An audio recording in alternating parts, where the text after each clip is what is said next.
Hello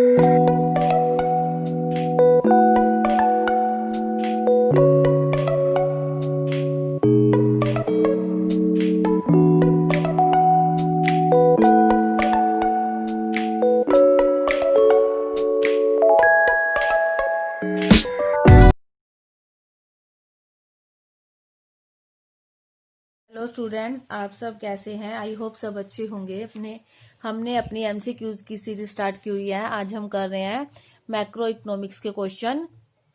MCQs है ये macro economics के। स्टार्ट करते हैं फर्स्ट क्वेश्चन। व्यष्टि तथा समष्टि शब्दों का प्रयोग अर्थशास्त्र में सर्वप्रथम किसने किया? ऑप्शन है स्टीगलर, सेकंड है सैमुअलसन, थर्ड है मार्शल, फोर्थ है रैगनर फ्रिश। तो सबसे पहले इन शब्दों का प्रयोग 1933 में नॉर्वे के प्रसिद्ध अर्थशास्त्री रैगनर फ्रिश ने इन शब्दों का प्रयोग किया था। तो इसका ऑप्शन डी आंसर है, रैगनर फ्रिश। सेकंड क्वेश्चन है समष्टि अर्थशास्त्र का श्रेय किसे जाता है? मार्शल, रॉबिन्स, केन्स या पिगू को? तो इसका ऑप्शन है सी, जेएम केन्स को समष्टि अर्थशास्त्र का श्रेय जाता है। Third question, the theory of employment, interest and money के लेखक कौन है और यह पुस्तक कब प्रकाशित हुई? ऑप्शन है मार्शल 1935, केन 1936, पीगू 1934, हार्ट्रे 1933। तो इसको ऑप्शन है बी, जेएम केन ने 1936 में theory of employment, interest and money वाली 1936 में जेएम केन ने समष्टि अर्थशास्त्र में ये वाली पुस्तक दी थी, general theory of employment, interest and money. Next question है समष्टि अर्थशास्त्र अध्ययन है, अर्थात समष्टि में किन चीजों का अध्ययन किया जाता है? रोजगार के अवसरों का, उपभोक्ता के सिद्धांत का, उत्पादक के सिद्धांत या गेहूं की कीमत का? तो समष्टि का अर्थ क्या होता है? बड़ा, व्यापक स्तर पर लिया जाता है। तो हम इसका सही ऑप्शन क्या बनेगा? ए, रोजगार के स्तर पर। नेक्स्ट क्वेश्चन है फिफ्थ क्वेश्चन, सामान्य मूल्य स्तर का अध्ययन किसमें किया जाता है? माइक्रो में, मैक्रो में या दोनों में या किसी में नहीं? तो इसका सही आंसर है मैक्रो। मैक्रो में सामान्य मूल्य स्तर का अध्ययन किया जाता है। नेक्स्ट क्वेश्चन है पूंजी के स्टॉक में जो वृद्धि होती है वो क्या कहलाती है? अर्थात पूंजी के स्टॉक में वृद्धि होना। ऑप्शन है पूंजी का ह्रास अर्थात कमी, पूंजी में लाभ होना, पूंजी निर्माण या कोई नहीं? तो इसका ऑप्शन है सी, पूंजी में निर्माण। तो पूंजी के स्टॉक में वृद्धि क्या कहलाती है? पूंजी निर्माण। नेक्स्ट क्वेश्चन है निम्न में से कौन सा स्टॉक है? स्टॉक कौन कौन से हैं? संपत्ति, बचत, निर्यात तथा लाभ। तो इसका क्या ऑप्शन है? संपत्ति इसका सही ऑप्शन है।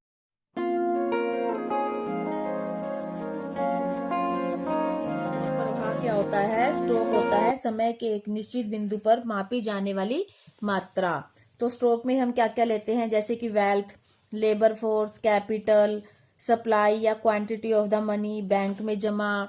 तो ये सब क्या है? हमारे स्टॉक है। लेकिन फ्लो क्या होता है? जैसे कि इनकम हमारा फ्लो है, मुद्रा का व्यय हमारा फ्लो है, पूंजी निर्माण, पूंजी पर ब्याज, ये सब क्या है? हमारे फ्लो। तो इसमें संपत्ति इसका सही ऑप्शन है ए। नेक्स्ट क्वेश्चन है समष्टि अर्थशास्त्र की निम्नलिखित में से कौन सी सीमाएं हैं? ए ऑप्शन सामूहिक अर्थशास्त्रीय विरोधाभास, बी व्यक्तिगत इकाइयों की अपेक्षा, सी ए तथा बी दोनों, या डी कोई नहीं। अर्थात कोई चीज माइक्रो में तो ठीक होती है लेकिन मैक्रो में आकर वही चीज क्या हो जाती है? अपोजिट हो जाती है। अर्थात एक व्यक्ति बचत करे तो सही होता है, लेकिन अगर सारी ही दुनिया बचत करने लग जाएगी तो अर्थव्यवस्था का विकास कैसे होगा? अर्थव्यवस्था ग्रो नहीं कर पाएगी। तो उसकी सीमाएं अर्थात इसकी क्या लिमिटेशन है? तो दोनों ही है, सामूहिक अर्थशास्त्री विरोधाभास, व्यक्तिगत इकाइयों की अपेक्षा। ए तथा बी इसके ऑप्शन दोनों है, सी इसका आंसर है। नेक्स्ट क्वेश्चन समष्टि अर्थशास्त्र डैश पर आधारित है? स्थैतिक संतुलन पर, सामान्य संतुलन पर, आंशिक संतुलन पर या कोई नहीं? है पूंजी के स्टॉक की वृद्धि कहलाती है। ऑप्शन है पूंजी ह्रास, पूंजी लाभ, पूंजी निर्माण या कोई नहीं? तो पूंजी निर्माण इसको ऑप्शन सी है, पूंजी निर्माण पूंजी के स्टॉक में वृद्धि कहलाती है। निम्न में से कौन सा स्टॉक है? तो स्टॉक क्या होता है? संपत्ति। स्टॉक क्या होता है? एक निश्चित पॉइंट ऑफ टाइम होता है। संपत्ति, बचत, निर्यात तथा लाभ। तो इसका ऑप्शन क्या है? संपत्ति। स्टॉक क्या होता है? एक पॉइंट ऑफ टाइम पर जो चीज हमारे पास है वो क्या कहलाता है? स्टॉक कहलाता है। और जैसे इनकम है वो क्या है? हमारी फ्लो है। लेकिन संपत्ति क्या है? स्टॉक है। नेक्स्ट क्वेश्चन है समष्टि अर्थशास्त्र की निम्नलिखित में से कौन सी सीमाएं हैं? अर्थात इसकी लिमिटेशंस कौन सी है। फोन आएगा इसमें दोबारा। बोलो। समष्टि अर्थशास्त्र में निम्नलिखित में कौन सी सीमाएं हैं। सामूहिक अर्थशास्त्रीय विरोधाभास, व्यक्तिगत इकाइयों की अपेक्षा ए तथा बी या कोई नहीं। सामूहिक अर्थशास्त्र विरोधाभास, व्यक्तिगत इकाइयों की अपेक्षा, इसका ऑप्शन है सी, दोनों ही। क्योंकि कुछ चीजें माइक्रो पर ठीक होती है और मैक्रो में आकर गलत हो जाती है। जैसे कि सेविंग करना, माइक्रो में सेविंग तो ठीक होता है, लेकिन मैक्रो में सेविंग, अगर सभी सेविंग करने लग जाएंगे तो अर्थव्यवस्था ग्रो नहीं कर पाएगी। नेक्स्ट क्वेश्चन है, समष्टि अर्थशास्त्र डैश पर आधारित है। स्थैतिक संतुलन, सामान्य संतुलन, आंशिक संतुलन या कोई नहीं। तो इसका ऑप्शन है बी, सामान्य संतुलन। नेक्स्ट क्वेश्चन, चक्रीय प्रवाह के अंतर्गत निम्नलिखित में से कौन सा शामिल है। वास्तविक प्रवाह, मौद्रिक प्रवाह, ए तथा बी दोनों तथा कोई नहीं। तो चक्रीय प्रवाह में हम दोनों को शामिल करते हैं, real flow and the money flow, दोनों को ही ऐड किया जाता है। तो इसका ऑप्शन है सी, मनी फ्लो तथा रियल फ्लो। नेक्स्ट क्वेश्चन है, निम्न में से कौन सा प्रवाह नहीं है, अर्थात कौन सा स्ट्रोक है, फ्लो नहीं है, स्ट्रोक बताना है। पूंजी, आय, निवेश तथा मूल्यह्रास। तो इसका स्ट्रोक और फ्लो पहले भी बताया था, पूंजी इसका आंसर है। डैश का कोई समय परिमाप नहीं होता। ऑप्शन है स्ट्रोक, बी ऑप्शन है प्रवाह, सी ए तथा बी दोनों तथा डी कोई नहीं। तो इसका ऑप्शन है ए, स्ट्रोक का कोई समय परिमाप नहीं होता। नेक्स्ट क्वेश्चन है, बचत डैश प्रवाह में होने वाला एक रिसाव है।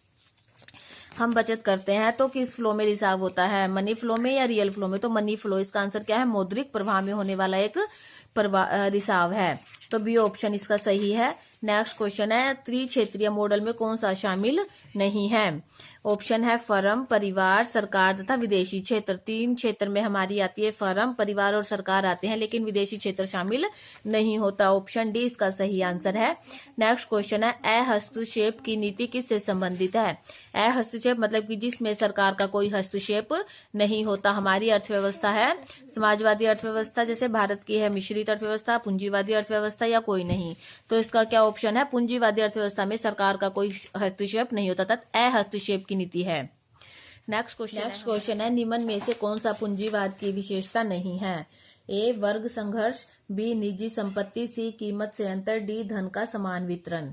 तो कौन सी पूंजीवाद की विशेषता नहीं है, तो धन का समान वितरण पूंजीवाद की विशेषता नहीं है, ये समाजवाद की विशेषता है। नेक्स्ट क्वेश्चन है, भारत में आर्थिक प्रणाली के किस प्रारूप को अपनाया गया है, अर्थात भारत में कौन सी प्रणाली अपनाई जाती है। पूंजीवाद, ऑप्शन है समाजवाद, सी ऑप्शन है साम्यवादी, डी है मिश्रित। तो भारत में कैसी आर्थिक प्रणाली है, मिश्रित अर्थव्यवस्था है भारत में। नेक्स्ट क्वेश्चन है, तृतीय क्षेत्र के अंतर्गत निम्न में से कौन सी सेवा सम्मिलित की जाती है। हमारे क्षेत्र है प्राथमिक क्षेत्र, द्वितीय क्षेत्र और तृतीय क्षेत्र। तो प्राथमिक क्षेत्र में हम कृषि से रिलेटेड लेते हैं, सेकंड क्षेत्र में विनिर्माण क्षेत्र अर्थात रॉ मटेरियल को फिनिश गुड में करना कन्वर्ट, थर्ड होता है हमारा बैंकिंग सेवाएं वगैरह। तो ऑप्शन से देख लेते हैं, कृषि एवं पशुपालन, निर्माण एवं खनन, संचार या ये सभी। तो ऑप्शन सी संचार तृतीय क्षेत्र के अंतर्गत आता है।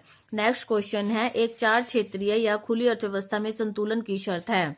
ऑप्शन है बचत प्लस कर प्लस आयात इज इक्वल टू निवेश प्लस सरकारी निवेश प्लस निर्यात। बी ऑप्शन है कुल रिसाव प्लस कुल अंतक्षेपण। सी है समग्र उत्पादन इज इक्वल टू में समग्र व्यय। नेक्स्ट है उपयुक्त सभी। तो इसका आंसर है उपयुक्त सभी, अर्थात 4 क्षेत्रीय खुली अर्थव्यवस्था कौन सी होती है, जिसमें विदेशी क्षेत्रों को भी शामिल किया जाता है। तो इसमें क्या पूछा है कि इसमें संतुलन कहां पर होता है, इन सभी में ही संतुलन होता है, जहां पर बचत, कर और आयात, ये तो रिसाव हो गए हैं, निवेश, सरकारी निवेश और निर्यात, ये क्या हो गया है हमारे इंजेक्शंस हो गए हैं। कुल रिसाव प्लस कुल अंतक्षेपण और समग्र कुल उत्पादन या कुल व्यय और उपयुक्त सभी, इनमें सभी को लिया जाता है। ऑप्शन डी इसका सही आंसर है। Thank you. अगर आपको वीडियो पसंद आए तो इसे लाइक, शेयर और सब्सक्राइब जरूर करें, और नीचे इसके PDF का लिंक भी दिया गया है। Thanks for watching.